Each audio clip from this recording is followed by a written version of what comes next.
মেয়েদের জন্য 6 ধরনের সাজগোজ করা আল্লাহ হারাম করে দিয়েছেন। আর এই 6 ধরনের সাজগোজ তারা শুধু পরপুরুষের জন্য নয়, বরং নিজের স্বামীর সামনেও তারা সাজতে পারবে না।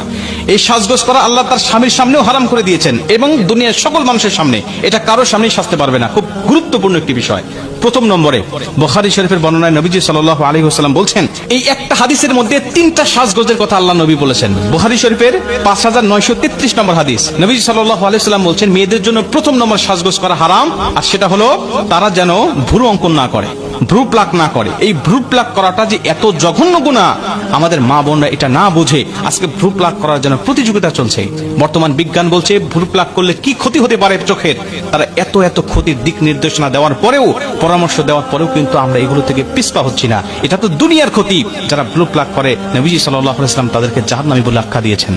অতএব ভ্রু প্লাক করা এটা অন্য পরপুরুষের জন্য তো নয়, এমনকি তার স্বামীর জন্য কোনো মহিলা ভ্রু প্লাক করতে পারবে না।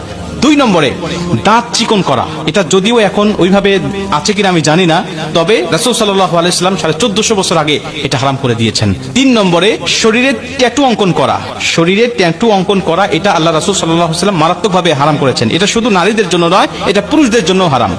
কোন প্রকার মুসলিম তার শরীরে ট্যাটু অঙ্কন করতে পারবে না, এটা হারাম। 4 নম্বরে কোন নারী পরচুলা লাগাতে পারবে না। পরচুলা এটা অন্য পরপুরুষের সামনেও নয় এবং নিজের স্বামীর সামনেও নয়। রাসূল সাল্লাল্লাহু আলাইহি ওয়াসাল্লাম বলছেন, পরচুলা লাগানো তো দূরের কথা, একটা মেয়ের মাথার চুলের ঝুঁটি কেমন হবে এটা নিয়ে রাসূল সাল্লাল্লাহু আলাইহি ওয়াসাল্লাম দিক নির্দেশনা দিয়েছেন, যে তোমার কাপড়ের উপর দিয়েও যেন কোনো পরপুরুষ আন্দাজ করতে না পারে যে তোমার মাথার চুলটা কত, তোমার চুলের ঝুঁটিটা কেমন।